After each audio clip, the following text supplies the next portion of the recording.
Assalamualaikum warahmatullahi wabarakatuh. Halo teman-teman, kembali lagi bersama saya nih di channel ini. Nah, kali ini kita akan membahas tentang angkatan Balai Pustaka, yakni termasuk ke dalam visi ini. Nah, sebelum kita masuk ke dalam pembahasan tentang karya di angkatan Balai Pustaka ini, mari kita bahas sejenak sejarah atau pengenalan tentang angkatan Balai Pustaka. Nah, angkatan Balai Pustaka sendiri adalah sebuah lembaga penerbitan yang didirikan oleh pemerintah kolonial Belanda pada tahun 1908 sampai dengan 1917-an. Nah, angkatan Balai Pustaka bertujuan untuk mengendalikan dan menyensor karya sastra yang dianggap berbahaya bagi kepentingan kolonial Belanda pada saat itu. Nah, angkatan Balai Pustaka juga menjadi ciri khas dari salah satu angkatan sastra yang ada di Indonesia, yaitu yang dikenal dengan nama Angkatan Balai Pustaka atau Angkatan 20-an yang berkembang pada tahun 1920-an sampai dengan 1930-an. Nah, Angkatan Balai Pustaka adalah kelompok pengarang yang karyanya diterbitkan oleh lembaga Balai Pustaka tadi yang didirikan oleh kolonial Belanda pada tahun 1917-an. Nah, angkatan ini berkembang pada tahun 1920-an sehingga disebut juga dengan angkatan 20-an atau angkatan Siti Nurbaya karena terdapat salah satu karya yang sangat terkenal hingga saat ini, yaitu novel yang berjudul Siti Nurbaya. Nah, karya-karya angkatan ini bersifat realis dan menggambarkan kehidupan sosial masyarakat Indonesia atau Nusantara pada saat itu. Nah, kita akan masuk ke dalam contoh karya yang ada di dalam angkatan ini. Nah, beberapa contoh novel yang terkenal dari angkatan Balai Pustaka ialah yang pertama itu ada Azab dan Sengsara pada tahun 1920-an yang dikarang oleh Merari Siregar. Nah, novel ini bercerita tentang cinta tragis antara Mariamin dan Aminuddin yang terhalang oleh perbedaan kelas sosial dan adat di Minangkabau. Lalu yang kedua ada Siti Nurbaya. Siapa sih yang tidak mengenal karya Siti Nurbaya ini? Sampai saat ini mungkin masih tidak terlalu asing di telinga orang-orang nih. Nah, Siti Nurbaya sendiri ditulis atau diterbitkan pada tahun 1922. Karya ini dikarang oleh Mara Rusli.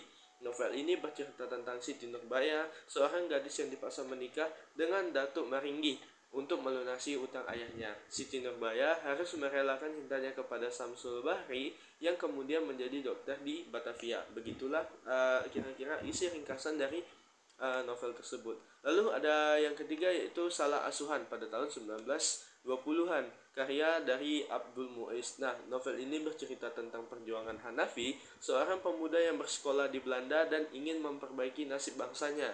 Hanafi mengalami konflik batin antara cinta dan idealisme antara budaya barat dan budaya timur. Lalu ada beberapa karya lagi seperti dari Abdul Muiz, maksud saya dari Sanusi Pane dengan sekumpulan sajak mencari Mega pada tahun 1927 dan drama sejarah Madah Kelana pada tahun 1928. Lalu ada dari Muhammad Yamin dengan kumpulan sajak Tanah Air yang diterbitkan atau ditulis pada tahun 1920-an. Nah, penggunaan gaya bahasa di angkatan ini adalah cara penggunaan gaya bahasa yang khas dan berbeda-beda untuk menciptakan efek tertentu pada pembaca dan pendengar pada saat itu. Nah, gaya bahasa dapat mencerminkan kepribadian, latar belakang, dan pandangan dari tujuan penulis. Di video kali ini saya akan membahas tentang gaya bahasa yang ada di salah satu novel angkatan Balai Pustaka ini. Nah, novel yang kita analisis pada video kali ini adalah novel Salah Asuhan tahun 1928 karya Abdul Muiz. Nah, salah satu novel klasik di Indonesia menggunakan gaya bahasa yang menarik dan bermakna. Berikut merupakan contoh dan analisis gaya bahasa yang terdapat pada novel ini. Lalu yang pertama itu ada gaya bahasa metafora. Sebelum kita masuk nih, kita bahaslah bahas sedikit apa itu gaya bahasa metafora. Nah, metafora adalah perbandingan dua hal yang berbeda secara tidak langsung dengan menggunakan kata penghubung seperti atau. Contoh contoh atau contoh metafora dalam novel ini adalah di halaman 13, yakni ketika ia melihat ke arah pintu, ia melihat seorang gadis yang cantik bagai bidadari turun dari langit. Nah, metafora ini digunakan untuk menggambarkan kecantikan dan kesucian gadis yang bernama Rafi'ah, yang kemudian ia merupakan adik dari angkat Hanafi. Penulis membandingkan Rafi'ah dengan bidadari untuk menunjukkan bahwa ia memiliki paras yang luar biasa dan menarik perhatian dari Hanafi. Nah, lalu yang kedua ada personifikasi. Personifikasi adalah memberikan sifat-sifat manusia kepada benda, binatang, atau benda-benda hal yang tidak bernyawa lainnya. Contoh personifikasi dalam novel ini ada di halaman 25. Angin malam berhembus lembut seolah-olah menghibur hati Hanafi yang sedang gelisah. Nah, pada halaman 25. Nah, personifikasi ini digunakan untuk menunjukkan perasaan Hanafi yang sedang bimbang antara cinta dan cita-citanya. Penulis memberikan sifat menghibur pada angin malam untuk menunjukkan bahwa alam sekitar Hanafi ikut bersimpati dengan keadaan Hanafi pada saat itu. Lalu selanjutnya ada hiperbola. Hiperbola adalah kata-kata yang berlebihan untuk menekankan sesuatu. Contoh hiperbola dalam novel ini adalah di halaman 37, itu ada ia merasa seakan-akan dunia ini runtuh dan hancur berkeping-keping. Nah, hiperbola digunakan untuk menunjukkan kesedihan dan keputusasaan Hanafi pada saat mendengar bahwa Rafi'ah akan dinikahkan dengan orang lain. Nah, penulis menggunakan kata-kata yang berlebihan untuk menunjukkan betapa besar dampak kejadian tersebut bagi tokoh utama atau Hanafi. Nah, sebagai tambahan mungkin ada majas simile yang digunakan membuat perbandingan langsung antara dua hal yang tidak sama nih, yakni misalnya pada teks Hanafi merasa seperti ikan yang terdampar di pantai merindukan lautnya yang menjadi rumahnya.